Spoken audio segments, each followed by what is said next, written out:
Hi everyone, welcome to Studency. आज मेरे साथ टॉपर हैं प्रीति मैम, जिनकी 140 रैंक है इस बार। मैम से डिटेल डिस्कस करेंगे कि इनकी जर्नी कैसी है, ताकि इनकी जर्नी से आप क्या वैल्यू ले सकते हैं। मैम, सबसे पहले स्वागत है आपका channel. Thank you so much. क्या फीलिंग है मैडम? फीलिंग तो बहुत ही अच्छी है। व्हेन यू गेट सेलेक्टेड, मतलब आप डिस्क्राइब नहीं कर सकते कि आपको कैसा फील होता है, क्योंकि वो सारे दिन जब आपने मेहनत की है, वो सारे घंटे जो आपने किताबों के साथ बिताए हैं, वो कहीं ना कहीं वर्थ इट फील होने लगता है। तो आपके पास शब्द ही नहीं बचते उन जज्बातों को बताने के लिए। अपने बारे में एक बार बताएं मैम कि आप कहाँ से आती हैं, मीडियम क्या था, अटेम्प्ट क्या था, ऑप्शनल क्या था, एजुकेशन बैकग्राउंड क्या था?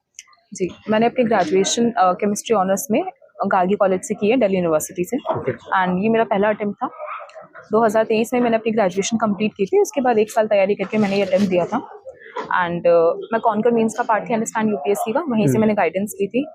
एंड मीन्स में मैंने उनसे गाइडेंस ली थी, बाकी prelims I clear by my self. दो मुझे लगता था कि नहीं हो पा रहा है, मुझसे नहीं हो रहा है, लेकिन वही चीज़ थी कि अक्सर जीत उनकी हो जाया करती है जो हार को टालते जाते हैं। तो बस यही चीज़ मेरे लिए काम करती गई और हर दिन हार को टाल रही थी मैं। ये कौन सा अटेम्प्ट होता है आपने? पहला अटेम्प्ट था मेरा। First attempt. आपने फाउंडेशन किया था कहीं से?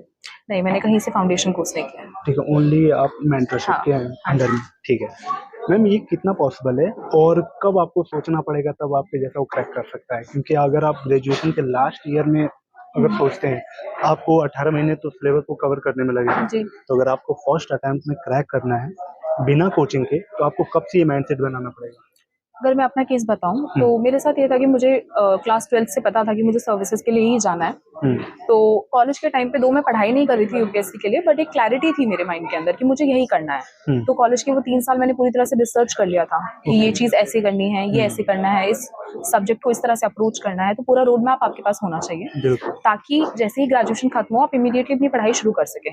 और ये बिल्कुल पॉसिबल है कि आप 1 साल की तैयारी के साथ भी इस एग्जाम को क्रैक कर सकते हैं, अगर वो तैयारी आपकी सही डायरेक्शन में है। तो अगर आपके पास सही गाइडेंस है तो बिल्कुल ये हो सकता है। ठीक है मैडम, अपनी सिलेबस, सबसे बड़ा सिलेबस है यूपीएससी का, तो सिलेबस को अपनी पीवाईक्यू के जो कीवर्ड होते हैं उनके साथ मैच करके लोग डिकोड करते हैं और अपनी तैयारी को आगे लेके चलते हैं।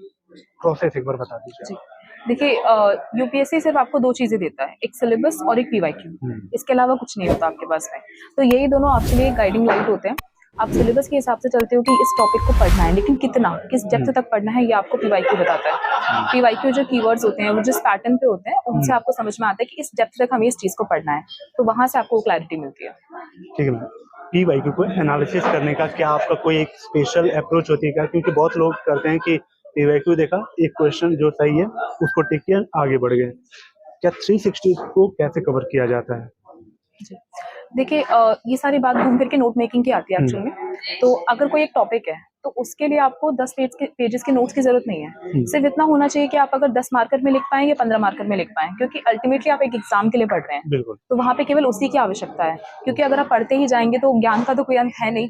तो इसीलिए इस हिसाब से पढ़ें कि मुझे ये 2 या 3 पेजेस के अंदर लिखना है, और वो होलिस्टिक होना चाहिए। उसके अंदर हर एक चीज होनी चाहिए कि किसी भी एंगल से पूछ लें आप उसका जवाब दे पाए। हम आप एक परफेक्ट कैंडिडेट हैं जिनसे मैं ये पूछ सकता हूँ एक बिगिनर के लिए, क्योंकि आपने फर्स्ट अटेम्प्ट में क्रैक किया। बहुत सारे रिसोर्स अलग अलग से आपने इकट्ठा किया होगा, क्योंकि जब आप कोचिंग नहीं ले रही हैं, फाउंडेशन नहीं ले रही हैं, यानी आपने बहुत सोर्स इकट्ठा किया होगा, जहाँ से मिला होगा, जो मिला होगा आप नोट डाउन किए होंगे। सोर्स आप एक बार आप बता सकती हैं तो बता दें जी। सब्जेक्ट वाइज पूरा। हाँ जी, मेरे सोर्सेज चुनने का तरीका ये था कि जिस समय मैं कॉलेज में थी, मैंने बहुत सारे टॉपर्स की वीडियोस देखी थी और उनके जो लेक्चर्स थे उनके नोट्स बनाए थे। फिर वहां से एनालिसिस किया था कि कौन से सोर्सेज लेने चाहिए। तो मेरे स्टैंडर्ड सोर्सेज थे, जैसे कि पॉलिटी के लिए लक्ष्मीकांत सब पढ़ते हैं, मॉडर्न हिस्ट्री के लिए स्पेक्ट्रम पढ़ते हैं, और एंशिएंट और मेडिवल हिस्ट्री की तमिलनाडु बोर्ड की क्लास 11th की एनसीईआरटी आती है वो पढ़ते हैं, और बाकी ज्योग्राफी के लिए ज्योग्राफी की जो एनसीईआरटीज है। मैं कहूँगी सोर्सेज बिल्कुल वही है, बस आपका अप्रोच सही होना चाहिए। ठीक है मैम, लास्ट बात, जो आपको देख रहा है उनके लिए क्या मैसेज है, जो आने वाले एग्जाम में अपीयर होने वाले हैं, जो आपको ये जर्नी ने सिखाया? हाँ जी, खुद पर विश्वास रखिएगा। ये जर्नी ऐसी है कि ऐसा नहीं है कि आपको हमेशा अप्स एंड अप्स ही मिलेंगे। लोग कहते हैं अप्स एंड डाउन्स आते हैं, मैं कहूँगी जब तक आप सेलेक्ट नहीं होते सिर्फ डाउन्स होते हैं। डाउन से है, आपको रोज उठना होता है, सेम किताबों को पढ़ना होता है, पर बिलीव मी, ट्रस्ट मी, अगर आपको लगता है ना कि आप कर सकते हो, दुनिया की कोई ताकत नहीं रोक सकती आपको। Thank you so much.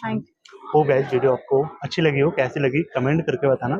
Doubt कुछ होगा कमेंट कर देना, या कोई क्वेश्चन छूट गया होगा कमेंट कर देना। मैं अगले टॉपर से आपका क्वेश्चन पूछ लूंगा, मैम को भी शेयर दे सकते हैं। चलिए मिलते हैं किसी और ऐसी यूजफुल वीडियो में, तब तक के लिए thank you so much and bye bye. Thank you so much.